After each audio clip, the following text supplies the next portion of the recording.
नमस्कार, मैं हूं श्वेता सिंह। आपका स्वागत करती हूं। रात के 10 बज रहे हैं। आप आज तक पर दस्तक देख रहे हैं, जहां आज आपको आवाज उठाकर दस्तक देनी है आम आदमी के साथ अंतिम अत्याचार करने वालों पर। अंतिम अत्याचार यानी जब सम्मान से अंतिम संस्कार का अधिकार छीन लिया जाए।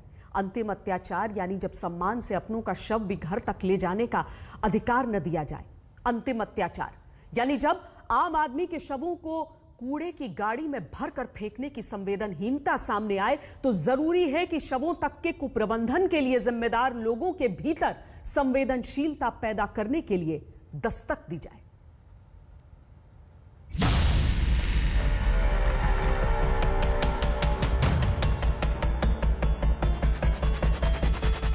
नीले रंग की टी शर्ट पहना एक आदमी हाथ में वो रामनामी लाकर एक तरफ रखता है जो शवों को गंगा किनारे दफन कर पहचान के लिए लोगों ने लगाई। तो क्या ये दफन शवों के ऊपर से कपड़े को हटाने की कोई कार्रवाई है? वही आदमी दोबारा जाता दिखता है। बांस और लकड़ी के टुकड़े चारों तरफ लगाकर जो अपनों की मौत के बाद उन्हें दफन करके निशान छोड़ाए थे, उन बांस और लकड़ी को ये आदमी हटाता है।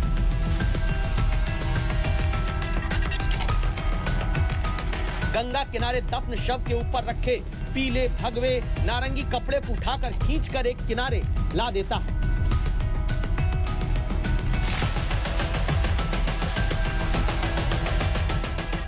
ये शवों से रामनामी हटाई जा रही है या फिर कहानी कुछ और है? अगर शवों के ऊपर से रामनामी हटाई जा रही है तो क्यों? क्योंकि ये आदमी फिर गंगा किनारे आगे बढ़ता नजर आता है। एक एक करके चारों तरफ से उन बांसों के घेरे को हटाता है जो यहाँ पर पिछले 2 से 3 हफ्ते के भीतर लोगों ने अपनों की मृत्यु के बाद उन्हें गंगा किनारे दफना कर लगाया था। और फिर ये आदमी एक एक करके शवों के ऊपर रेत में सिमटे उन 5 रामनामी वस्त्र को खींचता है जिन्हें लोग निशानी के तौर पर दफन शवों के ऊपर बिछा गए थे।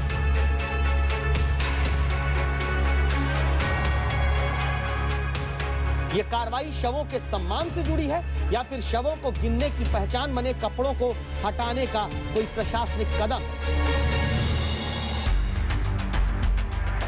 क्योंकि राज्य से लेकर देश तक और देश से लेकर अंतर्राष्ट्रीय मीडिया तक में उत्तर प्रदेश के गंगा किनारे शवों की तस्वीरों के जरिए पूरी सरकारी व्यवस्था की अव्यवस्था पर सवाल उठता रहा। दूर तक शवों पर फैले लाल, नारंगी, पीले वस्त्र इस बात का सबूत दे रहे थे कि यहाँ मृत्यु के बाद दूर दूर तक शव दफनाए गए हैं। अब उन्हीं रामनामियों और दूसरे वस्त्रों को हटाकर इकट्ठा करके किनारे कर दिया गया। तो कांग्रेस महासचिव प्रियंका गांधी समेत कई विपक्षी नेता सवाल उठाते हुए कहने लगे कि अब कब्रों से रामनामी छीनी जा रही है। इसे मृतक, धर्म और मानवता का अनादर बताया गया। लेकिन क्या सच यही है?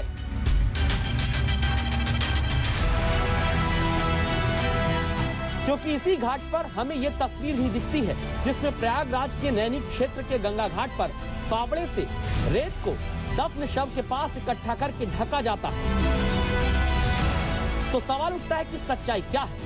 सच्चाई गंगा किनारे दफन शवों से रामनामी हटाकर शवों की गिनती और पहचान होने से रोकने के आरोपों में है, या फिर जिनका राम नाम सत्य पहले से हो चुका है उनके दफन शवों को दोबारा संभालने का प्रशासनिक दावा सच्चा है?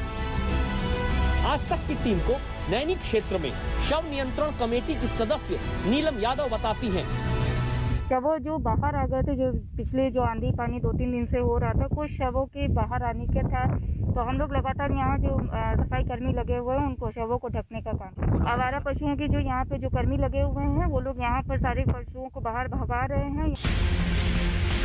जो शव बाहर आ गए उन्हें दोबारा ढकने का काम तो समझ आता है, लेकिन रामनामी और दूसरे कपड़े जो शवों के ऊपर लोग बिछाकर गए उन्हें हटाने की जरूरत क्यों पड़ी? इसका जवाब शव नियंत्रण कमेटी की सदस्य नहीं देती। तो अब आगे क्या? क्या हो गया सम्मान से आम आदमी का अंतिम संस्कार या फिर अंतिम अत्याचार यही है? दस्तक देकर पूछता है आज तक, क्या इस बात का इंतजाम पूरी तरह नहीं हो सकता कि दोबारा शव आंधी बारिश में खुलकर अपमानित ना हो? क्या गंगा किनारे दफन शवों का सामूहिक अंतिम संस्कार प्रशासन सम्मान के साथ नहीं करा सकता? सरकारें और सरकारी व्यवस्था कहीं की भी हो, व्यक्ति के जीवित रहते जो समुचित इलाज नहीं दे पाते, वो आम आदमी की मृत्यु के बाद भी अंतिम अत्याचार करते हैं। देखिए इस वीडियो को, जो सरकारों की संवेदनशीलता के दम तोड़ देने की गवाही है। एक कार में एक पिता है जो अपनी बेटी का शव अपनी कार में यूं समेट कर ले जाने के लिए लाचार है, क्योंकि आरोप है कि कोटा में इस पिता से एम्बुलेंस वालों ने 80 किलोमीटर की दूरी के 35,000 रुपए मांगे। अंतिम अत्याचार की अब इस कहानी को भी देखिए। ये भी राजस्थान के कोटा से सिस्टम के दम तोड़ चुके होने की गवाही है, जहां शव को कार की पिछली सीट पर ले जाने के लिए परिवार मजबूर होता है। पहले आईसीयू में थी ये, कोविड वार्ड में, फिर वहां से आईसीयू बोतल चढ़ी हुई थी, सब कुछ चढ़ा हुआ था, ऑक्सीजन लगी हुई थी। उसके बावजूद भी इसको जनरल वार्ड में डाला गया, जहाँ पे जिस बेड पे थी वहाँ पे गैस का वो भी जो ऑक्सीजन थी वो भी बंद पड़ी हुई थी। अब इनकी डेथ हो गई है, अब प्रशासन किस तरह की क्या प्रशासन वहाँ से डेथ बॉडी भी हम लोग वहाँ से लेकर आए, वार्ड बॉय नजर नहीं आ रहा। अदालतें तक कह चुकी हैं कि संविधान में अनुच्छेद 21 जिस तरह नागरिकों को जीवित रहते सम्मान से रहने का अधिकार देता है, उसी तरह मृत्यु के बाद सम्मान से अंतिम संस्कार का अधिकार भी आम आदमी का है। लेकिन सरकारों की सोच में जिंदा आदमी प्राथमिकता नहीं होता, तो फिर शवों का कुप्रबंधन जन्म लेता दिखता है। जैसे मध्य प्रदेश के देवास में 4 लोग एक स्ट्रेचर पर शव लेकर आते हैं और निर्ममता से उसे कूड़ा उठाने की गाड़ी में पटक देते हैं। रूह कांप जाती है इस अंतिम अत्याचार पर। जहां शव को गीला सूखा कचरा समझा जाता है, तो जरूरी है कि दस्तक दी जाए इस अंतिम अत्याचार पर, और आज तक की दस्तक है। शवों को संभालने वाले कर्मचारियों को सुरक्षा के हर साधन देकर उनकी जवाबदेही तय की जाए। मृत शरीरों के अधिकारों का संरक्षण सरकारों का कानूनी कर्तव्य बनाया जाए। मृतकों के सम्मान के साथ अंतिम संस्कार की एक तय कानूनी प्रक्रिया हो। आप सहमत हैं तो अपनी आवाज उठाइए दस्तक के साथ। देवास से शकील खान और कोटा से भवानी सिंह के साथ पंकज श्रीवास्तव, प्रयागराज आज तक। 14 अप्रैल के बाद पहली बार हुआ जब 24 घंटे के भीतर के दायरे में कोरोना के मामले 2 लाख से नीचे आए। 3,500 लोगों को लेकिन अब भी 24 घंटे में कोरोना के कारण जान गंवानी पड़ी। और तब सामने आती है वो कहानी जो बताती है कि कोरोना के खतरे ने कफन के कारोबार को बढ़ा दिया है और लॉकडाउन के कारण लोगों को अपने व्यापार का चरित्र बदलने के लिए मजबूर कर दिया है।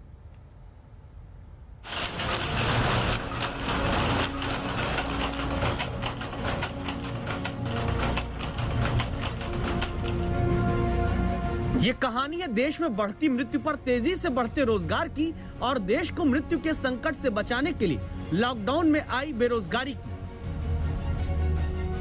एक तरफ जब संक्रमण ने मौत का क्षेत्रफल बढ़ा दिया, तो शवों पर चढ़ाई जाने वाली रामनामी को बनाकर पेट पालने वालों का व्यापार बढ़ा।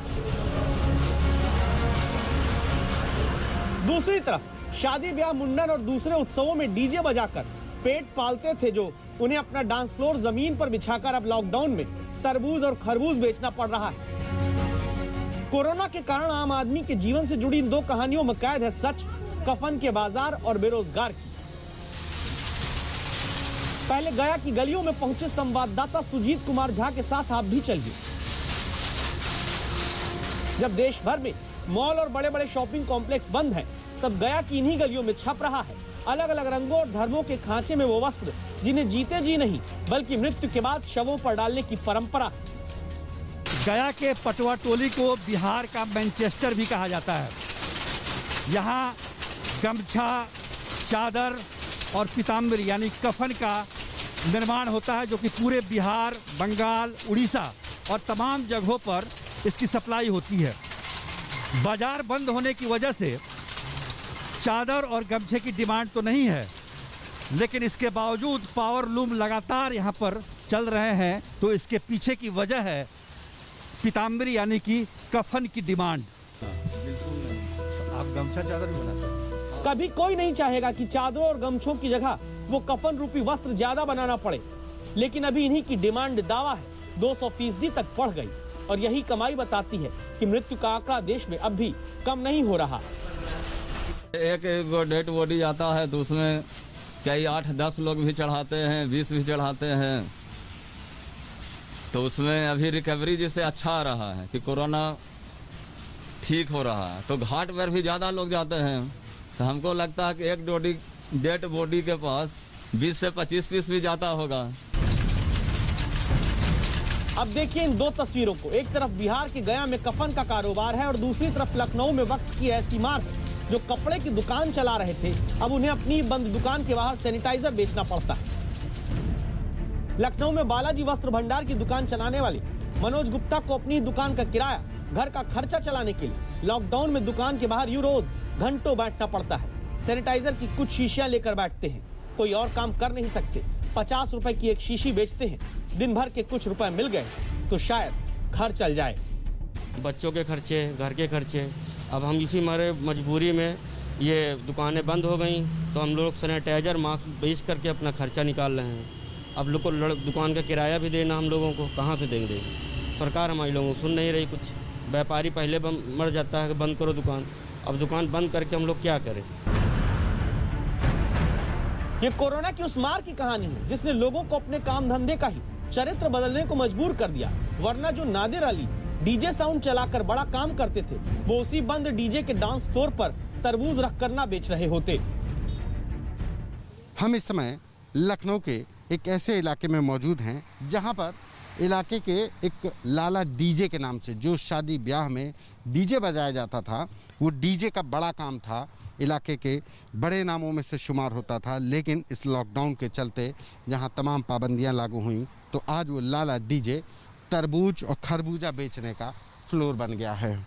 जिस डांसिंग फ्लोर पर कभी शादी ब्याह में लोग थिरकते थे, आज वहाँ तरबूज लुढ़क रहे हैं, खरबूजे लुढ़क रहे हैं। ये क्या हुआ? आप कैसे, क्यों बदल गया? सर क्या करें, कम से कम 1 साल से लॉकडाउन लगा हुआ है। हाँ। और हमारा डीजे का अच्छा कारोबार है जिसमें कि 20 लेबर मेरे साथ में चलते हैं। 20 लेबर मेरे साथ में चलते हैं। अब अगर ऐसा डीजे बंद हुआ है और हम लोग चुरा के डीजे बजा भी नहीं सकते हैं, तो इसीलिए हम लोग तरबूज और खरबूजा बेच के 2-4 लेबर साथ में लगाए हुए हैं और उसी में पेट गुजारिश कर रहे हैं। कोई नहीं चाहता कि कफन का कारोबार तेजी से बढ़े और कोई नहीं चाहता कि किसी का व्यापार ढले। तो जरूरत है कि सावधानी रखी जाए ताकि कोरोना का ये संकट काल बीते। जहां कफन छापने को जो मशीनें चलती हैं, वो वापस चादर गमछा ही बुने और छापे। नादिर भाई का डीजे भी चले और मनोज भाई की कपड़ों की दुकान भी। गया से सुजीत कुमार झा के साथ संतोष कुमार, लखनऊ आज तक। देश के लगभग हर घर ने यह महसूस किया कि जो कोरोना की पहली लहर में सुरक्षित रहे, उन्हें या उनके घर में दूसरी लहर ने चपेट में लिया। 3 लाख से ज्यादा मौत अब तक भारत में हो चुकी है। ऐसे में क्या अब भी किसान आंदोलन को 6 महीने पूरे होने के नाम पर तेज करना वाकई किसानों, ग्रामीणों और देश हित में होगा? जबकि ये बात भी सभी जान रहे हैं कि चुनावी रैलियों से लेकर कुंभ तक के आयोजन को इसीलिए रोकना पड़ा क्योंकि इलेक्शन और आस्था के नाम पर लापरवाही के बीच जुटी भीड़ से कोरोना का प्रचार प्रसार ही ज्यादा हुआ। पश्चिम बंगाल में चुनाव के अंतिम चरणों में चुनाव आयोग की भी नींद टूटी और राजनीतिक दलों की भी। सभी बड़े नेताओं को चौतरफा आलोचना के बाद अपनी बड़ी रैलियां अंत में रद्द करनी पड़ी क्योंकि कोरोना का प्रसार ज्यादा हुआ। तो क्या यही बात आंदोलन को तेज करने में जुटे किसान नेताओं को भी अब समझनी चाहिए? जैसे जैसे ये कोरोना काल खत्म होगा तो थोड़ी थोड़ी भीड़ हम बढ़ाते रहेंगे। कुंभ में भी आस्था के नाम पर जब भीड़ जुटी और लापरवाही ने संक्रमण का संगम इंसानों के साथ करना शुरू किया तो कुंभ को बीच में रोकना पड़ा। संत सहमत हुए तो फिर क्या यही बात अभी आंदोलन तेज करते किसान नेताओं को भी समझनी जरूरी नहीं है? क्योंकि किसान जुटेंगे तो गांवों में फिर संक्रमण का खतरा होगा। सरकार ही हमें मजबूर कर रही है सड़कों पे आने के लिए। अगर आते हैं तो फिर कोविड के बहाने से हमें पीटा जाता है। देश ने देखा है कि जब उत्तर प्रदेश में पंचायत चुनाव हुए तो दावा है 1600 से ज्यादा शिक्षक संक्रमण के कारण जान गंवा देते हैं। गांवों में कोरोना फैला तो फिर सवाल यह है कि क्या वही लापरवाही दोबारा किसान आंदोलन तेज करने के नाम पर हो रही है, जिससे वापस वही गांव चपेट में आ सकते हैं जहां स्वास्थ्य व्यवस्था बहुत मजबूत नहीं है। कोरोना उस बंदे नूं दिया वेलड़ बंदे नूं, साडे जेड़े मेहनती लोग उन्हां नूं कोरोना कोई नहीं। अमृतसर में काला झंडा सिला जा रहा है। एक घर के भीतर सिले जाते इन काले झंडों का कनेक्शन 26 मई से है। बुधवार को जब किसान आंदोलन के 6 महीने पूरे हो रहे हैं तो देश भर में ऐसे ही काले झंडों से आंदोलन को फिर से तेज करके आगे की लड़ाई का रोड मैप बनाने की तैयारी होने वाली है। कल काला झंडा फहरा के विरोध दर्ज करवा कर आगे की रूपरेखा बना देंगे, अगले 6 महीने की और बना देंगे फिर, क्योंकि खुश नहीं है किसान सरकार से, तो कल काला दिवस बना के आगे की रूपरेखा बना देंगे फिर। अब यहाँ चिंता की बात यह है कि कई राज्यों में जब गांवों में 10 में से 4 लोग कोरोना संक्रमित मिलने लगे, जब कोरोना के केस थोड़े घटे लेकिन मौत का आंकड़ा कम नहीं हो रहा, जब आशंका है कि अक्टूबर में तीसरी लहर भी दस्तक दे सकती है, तब क्या किसान आंदोलन को फिर तेज करना समझदारी है या गांवों और किसानों को संकट में डालना माना जाएगा? रूटीन में लोग आते रहते हैं, जाते रहते हैं रूटीन में, ठीक है।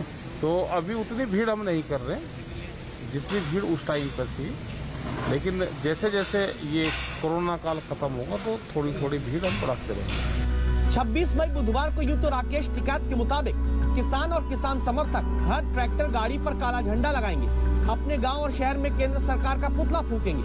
दावा है कि दिल्ली तक आने की कोई योजना अभी नहीं बनाई, लेकिन किसान नेताओं के ऐलान पर जुटने वाले किसानों की हिसार से 24 मई को आई ये तस्वीरें ही कई सवाल उठाती हैं। इस भीड़ को देखिए, बुजुर्ग हाथ में झंडा लिए खड़े हैं। अब इन बुजुर्ग किसान को देखिए, इन बुजुर्ग और जवान को देखिए, भीड़ के बीच मास्क कहीं नहीं नजर आता।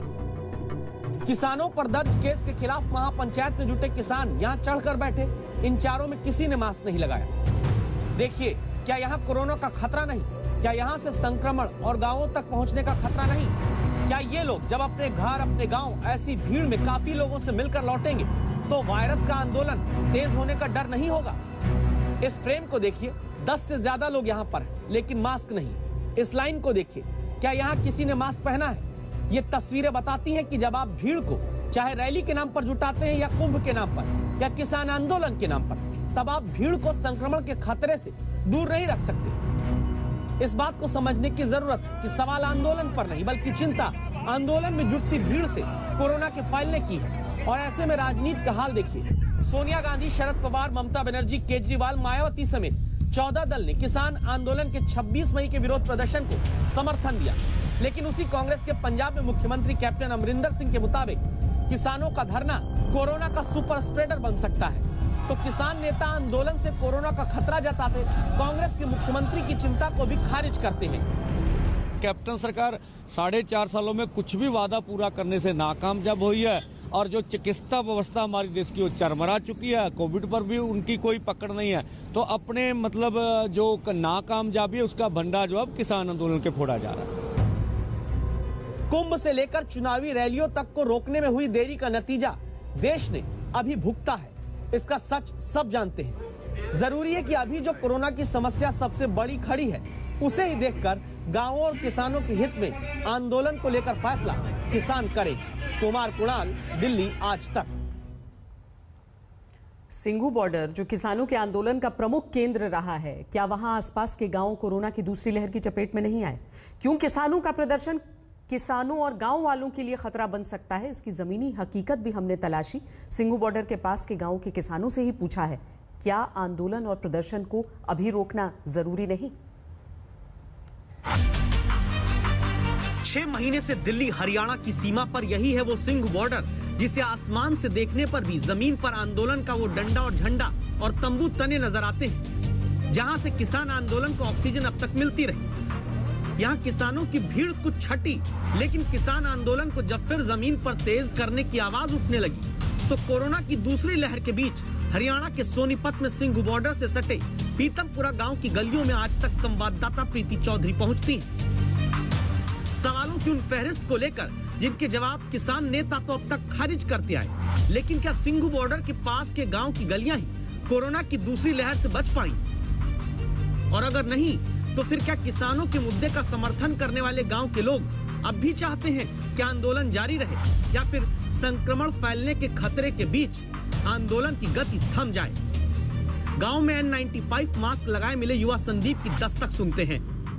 इस वक्त आपको लगता है कि किसानों को बैठना चाहिए यहाँ पर जितनी तादाद में है? मैम देखिए, अगर कोरोना सच में ही जो रूप हमने देखा है, उस हिसाब से किसानों को भी कुछ एक स्टैंड बाई मोड लेना चाहिए, ताकि वो फिर से इस चीज़ को कंटिन्यू कर सके। स्टैंड बाई मोड लेना चाहिए कि फिर से या तो वो फिर से कंटिन्यू कर ले। इस टाइम पे अगर कोरोना ज़्यादा फैला हुआ है तो उन लोगों को थोड़ा सा अपने आप को भी बचाना चाहिए और बाकी लोगों को भी बचाना चाहिए। सिंगू बॉर्डर के पास के इस पीतमपुरा गांव में सन्नाटा ज्यादा दिखता है। चेहरों पर कोरोना की दूसरी लहर का खौफ भी, लेकिन इस खौफ में किसान आंदोलन के दरवाजे कुछ देर के लिए बंद करने की नसीहत क्या गांव के बुजुर्ग देंगे? मोदी साहब ने ये कही थी, प्रधानमंत्री ने, कि 1 सेकंड की कॉल है, 1 मिनट की दूरी है, वो मिनट का ना पता जी कब तक आओगी। इसमें हमने भी मारेगी, इन लोगों ने मारेगी, पब्लिक ने भी मारेगा मोदी साहब। पता ना जी कहाँ तक के फैलेगा यो, के ना कहाँ तक जाएगी। आपको ये जो लगता है जो थोड़ा वेट करना चाहिए, फिर आ जाए किसान कोरोना काल में, या अपना आंदोलन जारी रखें? नहीं, ये तो जैसे कोरोना काल है, इसमें थोड़ा समय बिता दें, फिर आ जाए। अगर सरकार नहीं मानती फिर आ जाए। हाँ, अभी थोड़ा वेट करें। हाँ, अभी थोड़ा है, ये है कि अपने घर जाएं तो आराम से बढ़िया है। जिस सोनीपत जिले में गांव आता है वो कोरोना के खतरे के लाल निशान पर है, लेकिन क्या अभी आंदोलन को कुछ वक्त स्थगित करने वाला दरवाजा बंद होगा? जब दरवाजे दस्तक संक्रमण के खतरे की है, ये हम नहीं, खुद इसी पीतमपुरा गांव में भारत मेडिकोज नाम से स्थानीय स्तर पर दुकान चलाने वाली केमिस्ट ज्योति बताती है। पहली बार इतने केस नहीं थे, दूसरी बार केसेस आए हमारे गांव में। मतलब पहली बार तो बहुत रेयर, बहुत ही कम थे, अब की बार थोड़े से ज़्यादा हो गए। लेकिन कोरोना से मौत तो सुनने में नहीं आई है हमारे गांव में। हाँ, लेकिन बीमार हुए हैं लोग और ट्रीटमेंट लेने के बाद ठीक हो चुके हैं।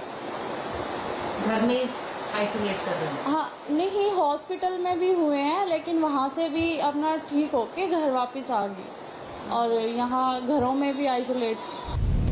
गांव वालों की ये बयान कहते हैं कि दूसरी लहर में सिंगू बॉर्डर के पास गांवों तक कोरोना ने लोगों को बीमार किया है। ऐसे में क्या भीड़ आंदोलन के नाम पर दोबारा जुटती है तो खतरा और गंभीर नहीं होगा? सिंगू बॉर्डर से 10 किलोमीटर दूर टहली गांव में बैठे बुजुर्गों की भी क्या किसान नेता सुनना चाहेंगे? बीमारी को देखते और वैसे भी कर रखना चाहिए। तो चलो 2-3 चीज कर दिया, जिस तरह 2400 का रेट इन्होंने 1200 को मान लिया है, उसका भी वैसे कोई दिक्कत नहीं। अब तो ज्यादा दिक्कत है, पूरे देश में ही जूझ रहा है बीमारी से। ये तो ठंडा रखना चाहिए, सबके बारे में सब परेशान है। तो कोई आदमी ऐसे नहीं कह रहा। पहले तो हम भी किसानों के जमींदार के साथ थे, लेकिन अब हम भी सोच रहे हैं थोड़ा बहुत राहत बीमारी के कारण देश के साथ। वैसे भी आदमी ने अपना हाथ बटाना चाहिए सब। जो लोग किसानों का हित बताकर अभी दोबारा सिंगू बॉर्डर से लेकर पंजाब और हरियाणा के दूसरे गांवों में आंदोलन को आसमान पर पहुंचाना चाहते हैं, उन्हें समझना होगा कि कुंभ, पंचायत चुनाव और बंगाल इलेक्शन के बाद आंदोलन में जुटने वाली भीड़ कहीं कोरोना के प्रसार की अगली वजह न बने। सोनीपत से प्रीति चौधरी के साथ आज तक ब्यूरो। नमस्कार, आप देख रहे हैं दस्तक। इस समय की बड़ी खबर आपको दे देते हैं कि सीबीआई प्रमुख की जो नियुक्ति का काम चल रहा था उसमें सुबोध जायसवाल अब सीबीआई के नए डायरेक्टर होंगे। अभी तक 3 नामों पर सहमति बनी थी, जो प्रधानमंत्री, सीजेआई और साथ में विपक्ष के नेता के बीच जो ये बैठक चलती थी उसमें 3 नामों पर सहमति बनी थी, जिसमें से सुबोध जायसवाल अब सीबीआई के नए डायरेक्टर बनेंगे।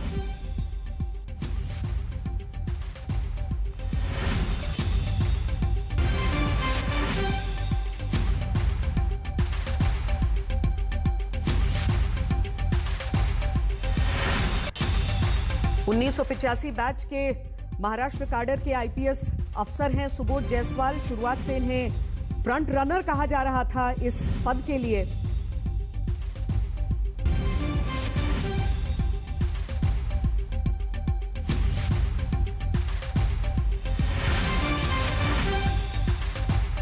सीजेआई रमन्ना, प्रधानमंत्री नरेंद्र मोदी और कांग्रेस नेता और leader of opposition Adhir Ranjan Chaudhary, ये जो हाई पावर्ड पैनल है उसने ये निर्णय लिया है। हमारे साथ हमारे संवाददाता मुनीश पांडे इस समय जुड़ रहे हैं। मुनीश, बताएं, फ्रंट रनर तो उन्हें बताया जा रहा था, लेकिन अब सुबोध जायसवाल सीबीआई के नए डायरेक्टर बन गए। जी बिल्कुल श्वेता, देखिए सोमवार को जब प्राइम मिनिस्टर नरेंद्र मोदी, उसके अलावा सीजेआई और अधीर रंजन चौधरी जो कि लीडर ऑफ अपोजिशन है, उनकी जब मीटिंग हुई थी तो 3 नाम उसमें शामिल थे, सुबोध जायसवाल, उसके अलावा KR चंद्रा और VS कौमुदी। इन तीनों ऑफिसर को नाम जो है वो सेलेक्ट किए गए थे, दोनों ही 1985 और 1986 ये जो ऑफिसर हैं उसी बैच के ऑफिसर थे। और उसके बाद जो आज ऑर्डर आया हुआ है DOPT की तरफ से, उस ऑर्डर में साफ तौर पे कहा गया है कि सुबोध जायसवाल जो कि 1985 महाराष्ट्र कैडर के ऑफिसर हैं, उन्हें CBI के नए डायरेक्टर के पद पे नियुक्त किया गया है। अगर आपको बताएं तो इसमें सबसे चौंकाने वाली बात यह थी कि इसके पहले देखा जा रहा था कि जो राकेश अस्थाना है या फिर YC मोदी जो कि NIA के चीफ हैं इस वक्त, वो सबसे रेस में आगे थे, लेकिन कहीं ना कहीं सरकार की ये मंशा थी कि इस बार भी CBI का डायरेक्टर पिछली बार की तरह कोई नॉन कॉन्ट्रोवर्शियल, यानी कि वो किसी तरह के वाद विवाद में ना आए, इस तरह का कोई ना कोई निर्णय होना चाहिए। उसके बाद में ही इन 3 अधिकारियों का चयन किया गया था, लेकिन इन तीनों अधिकारियों में से, और कुल मिलाकर 109 IPS अधिकारी थे 1984, 85, 86 और 87 बैच के, जिनके बीच में इनका चयन किया गया है। सुबोध जायसवाल के बारे में अगर बात करें तो पहले महाराष्ट्र के DG थे, मुंबई पुलिस कमिश्नर रह चुके हैं, महाराष्ट्र ATS के चीफ रह चुके हैं, इसके पहले वो रॉ और इंटेलिजेंस ब्यूरो में भी लगभग 1 दशक तक काम कर चुके हैं। तो कहीं ना कहीं अगर सुबोध जायसवाल की बात करें तो कहीं एक बड़ी जिम्मेदारी उनको मिली है, लेकिन इसके पहले भी उन्होंने बड़ी जिम्मेदारियों का निर्वाह किया हुआ है। बहुत शुक्रिया मुनीश पांडे इस पूरी जानकारी के लिए। CBI के नए डायरेक्टर, लेकिन कभी भी ये आसान नहीं होता है, क्योंकि हमेशा वो कटघरे में आपको रहना पड़ता है जहां पर तमाम आरोप लगते हैं। लेकिन सुबोध जायसवाल के ऊपर ये नई जिम्मेदारी, और देखना है कि आगे आने वाले दिनों में इन तमाम जिम्मेदारियों का निर्वहन किस तरीके से आगे वो करते हैं।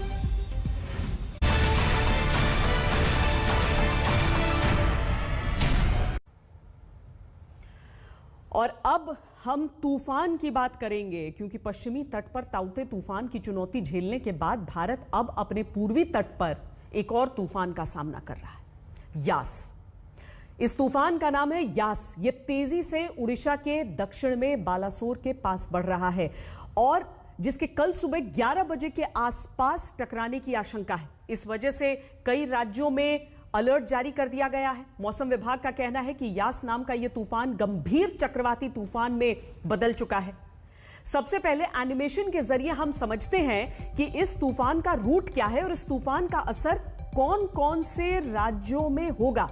ये आप देखिए, बंगाल की खाड़ी से उठकर यह तूफान उड़ीसा के तट से कल दोपहर टकराएगा। इसका असर पश्चिम बंगाल से लेकर झारखंड तक होगा और इन राज्यों में यास तूफान की वजह से तेज हवाएं चलेंगी। सबसे ज्यादा उड़ीसा में यास तूफान की रफ्तार 118 किलोमीटर प्रति घंटे से 165 किलोमीटर प्रति घंटे के बीच होगी। ऐसी आशंका है कि पश्चिम बंगाल पर बहुत अधिक इसका असर नहीं होगा, लेकिन वहां भी भारी बारिश और तेज हवाएं चल सकती हैं, पर उड़ीसा पर इसका असर होगा, अच्छा खासा होगा। और उसके बालासोर, भद्रक, केंद्रपाड़ा और मयूरभंज इस तूफान की चपेट में सबसे ज्यादा आएंगे। भद्रक जिले में आने वाले धामरा और चांदबाली के बीच यास तूफान के टकराने की कल आशंका है।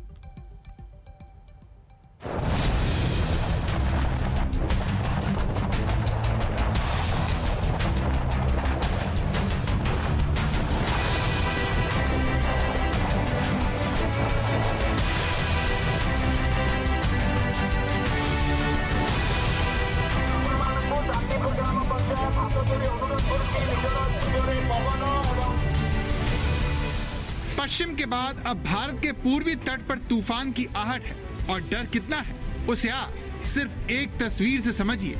यास तूफान को देखते हुए भारतीय रेलवे ने अपनी ट्रेन को जंजीरों से बांध दिया है।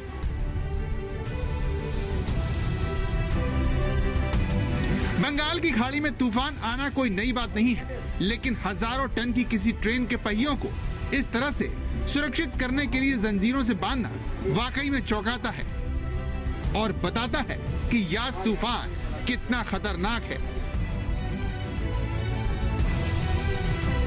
ये तस्वीर कहां की उसे आपको विस्तार से बताएं, लेकिन उससे पहले आपको ओडिशा के केंद्रपाड़ा ले चलते हैं, जहां यास तूफान की वजह से ओडिशा के तट पर लहरें आसमान की तरफ कूच कर रही हैं।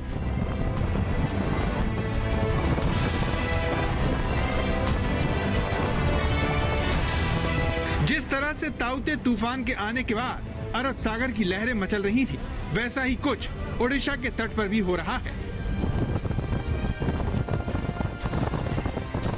ये ओडिशा का केंद्रपाड़ा है, जहां पर तूफान के खतरे के संकेत हवा में तैर रहे हैं। ये देखिए, तूफान से पहले बवंडर ओडिशा के लोगों को आने वाले खतरे का एहसास करवा रहा है।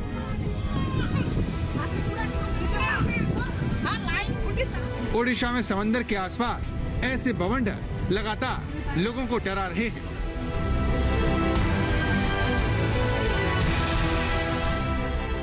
ये देखिए, अब ये तस्वीर देखिए जिसमें एक रिहायशी इलाके में ऐसा हो रहा है।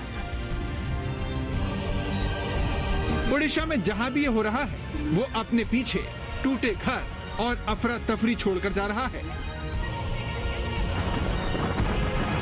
बवंडर ही नहीं, ओडिशा के केंद्रपाड़ा में बारिश भी शुरू हो गई है, जिसे देखते हुए लोगों को अपने घर की चिंता सता रही है। बंगाल की खाड़ी से उठ रहे नए तूफान यास का काउंटडाउन शुरू हो चुका है। चक्रवात यास से पहले जो पीछे आप मेरे देख सकते हैं वो है शांति, पर ये तूफान से पहले की शांति है। यहाँ पर अगर हम बात करें, डिस्ट्रिक्ट एडमिनिस्ट्रेशन और एनडीआरएफ की तैयारी अपने हिसाब से पूरी है। हम इस वक्त भद्रक और बालासोर के इलाके के बीच में है, ये तटीय इलाका है। मौसम विभाग ने अगले 48 घंटों में तूफान यास के तीव्र चक्रवाती तूफान में बदलने की आशंका जताई है। बुधवार सुबह तूफान के पश्चिम बंगाल और ओडिशा के तट को छूने के आसार है। बंगाल की खाड़ी में बनने वाला यास तूफान ओडिशा से एंट्री करेगा, जिसका असर ओडिशा, पश्चिम बंगाल, झारखंड, छत्तीसगढ़ और बिहार समेत कुल 8 राज्यों पर होगा।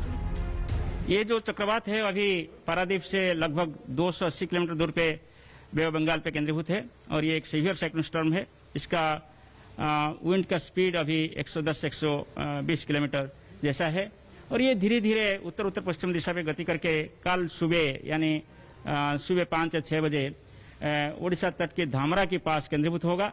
तब इसका विंड स्पीड 155 से 165 किलोमीटर प्रति घंटा और गस्टनेस में 185 किलोमीटर प्रति घंटा हो सकता है।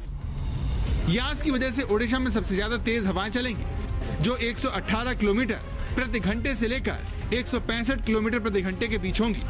इसके बाद जो हरा इलाका आपको दिख रहा है उसमें ओडिशा, दक्षिण बंगाल और झारखंड का हिस्सा है। वहां पर 92 से 117 किलोमीटर प्रति घंटे की रफ्तार से, इसके बाद बैंगनी रंग में घिरे इलाके में 62 से 91 किलोमीटर प्रति घंटे की रफ्तार से तेज हवाएं चलेंगी। यास तूफान उत्तर प्रदेश की सीमा को भी छुएगा, जहां 52 से 61 किलोमीटर प्रति घंटे की रफ्तार से हवा चलने के आसार हैं। और ये बालासोर और धामरा के बीच में इसका जो रेड लाइन आप देख रहे हैं, माने केंद्र जो पॉइंट है वो जाएगा तट के ऊपर। और ये जो येलो एरिया आप देख रहे हैं वो सबसे ज्यादा खतरनाक है, कहाँ, क्योंकि वहाँ विंड स्पीड 120 से 165 किलोमीटर तक विंड हो सकता है। वो यही 4 और 5 जिले कवर कर रहे हैं, जैसे केंद्रापड़ा, जगतसिंहपुर, भद्रक, बालासोर और मयूरभंज डिस्ट्रिक्ट्स ऑफ ओडिशा। इसके साथ साथ ये जो ग्रीन एरिया है वो अभी कवर कर रहा है यहाँ जो एडजॉइनिंग डिस्ट्रिक्ट्स ऑफ ओडिशा और वेस्ट बंगाल। और जो वायलेट एरिया है वो झारखंड तक जा रहा है और ये सभी एरिया में कुछ ना कुछ नुकसान हो सकता है।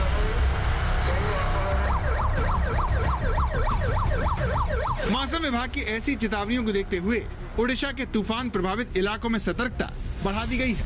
मछुआरों को भी अलर्ट कर दिया गया है।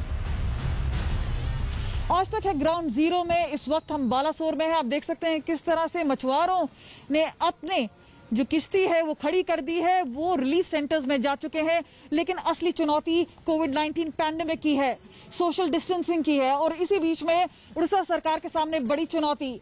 गृह मंत्रालय के साथ और उनके दिशा निर्देश में यहाँ पे सारे बंदोबस्त किए गए हैं।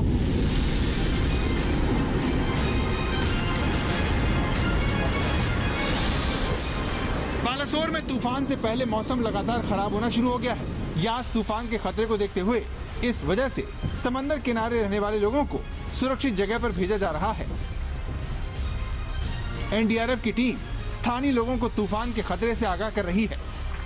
बालासोर के पास चांदीपुर में समंदर के किनारे से लोगों को हटाने के लिए मरीन पुलिस भी एनडीआरएफ के साथ हो गई है।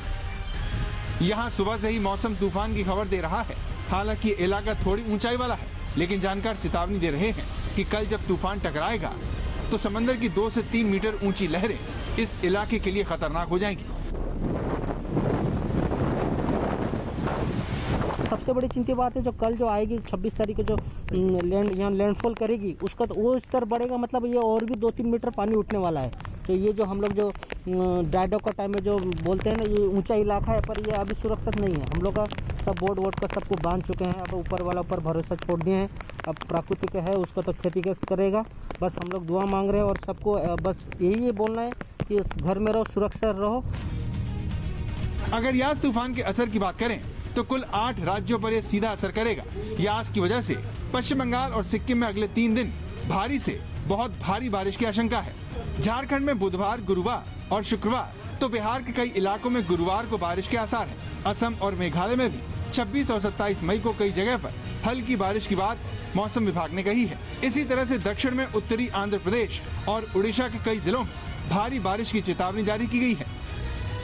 इसका असर मेनली रेनफॉल होगा। इसके अलावा झारखंड को छोड़ के बिहार, समल, वेस्ट बंगाल, असम, सिक्किम वगैरह में heavy to very heavy rainfall हो सकता है और तेज हवा सिर्फ झारखंड तक सीमित रहेगा। ये जो साइक्लोन है कल दोपहर में सागर आइलैंड तथा पारादीप के बीच में टकराएगा दोपहर में।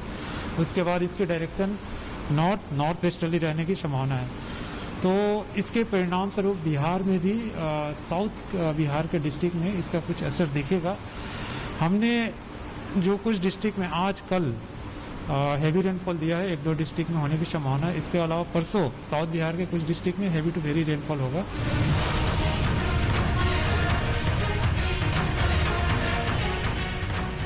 ये तस्वीरें ओडिशा की राजधानी भुवनेश्वर की है, जहां लगातार बारिश से पूरा शहर सराबोर हो गया है।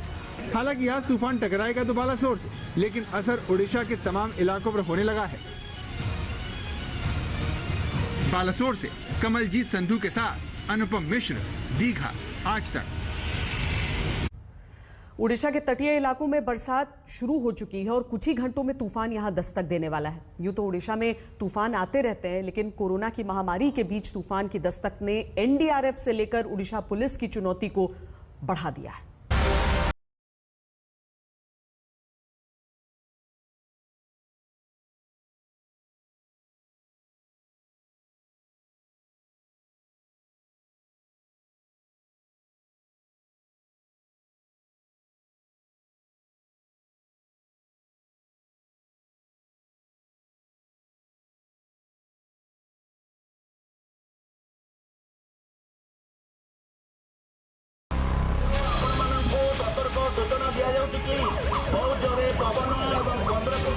ऐसी चुनौती का सामना राहत और बचाव के काम में लगी एनडीआरएफ और ओडिशा पुलिस के जवान कर रहे हैं, जो लोगों को न सिर्फ तूफान से पहले सुरक्षित जगह जाने के लिए कह रहे हैं, बल्कि बुजुर्गों को भी तूफान के खतरे से दूर ले जाने में जी जान से जुटे हुए हैं।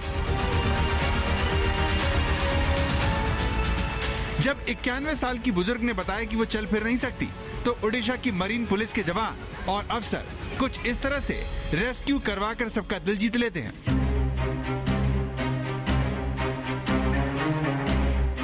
अब ओडिशा के बालासोर की तस्वीर देखिए, जहां मछुआरे अपनी नावों को बांधकर सुरक्षित कर रहे हैं। सभी मछुआरे घर वापस आ गए हैं और उनमें से तमाम मछुआरे राहत शिविरों में शरण ले चुके हैं।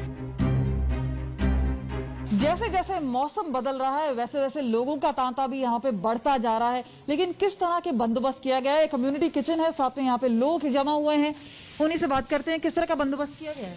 बंदोबस्त ठीक है, इधर चला है प्रशासन की तरफ से बंदोबस्त ठीक है। आप आसपास के गांव में रहते हैं, किस तरह की मदद कर पाते हैं आप लोग? हम लोग जितना हो सकते करते हैं। सामने वाले जो आदमी है उसको अलर्ट करते हैं। जो समुद्र का से 1 किलोमीटर अंदर में हम लोग रहते हैं। तो यहाँ पे वो लोग लाए जाते हैं जो तटीय इलाके में रहते हैं, लेकिन किस तरह का बंदोबस्त है? क्या लोग इससे खुश हैं या नहीं है? कई लोगों से हमने बातचीत की। आप ये बताइए किस तरह का बंदोबस्त है, कहाँ से आए हैं? हम चंद्रपुर पंचायत के, हमारा घर इधर है। इधर सभी आते जाते हैं, सब ठीक है, लेकिन बात इतनी है जो परिष्कार नहीं है।